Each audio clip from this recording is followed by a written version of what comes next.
नेपाल तैयारा हादसा, 24 साला ओशन के वालिद का इंकशाफ। फ्लाइट अटेंडेंट के वालिद ने बेटी से आखिरी बात क्या की थी?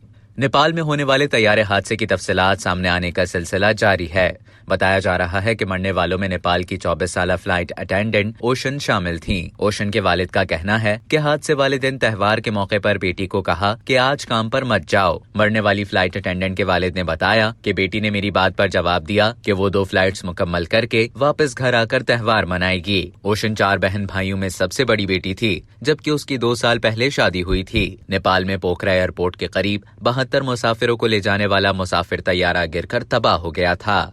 अब तक के लिए इतना ही। मजीद खबरों और न्यूज अपडेट्स के लिए डेली जंग के YouTube चैनल को सब्सक्राइब करें और फेसबुक के पेज को लाइक करना ना भूलें।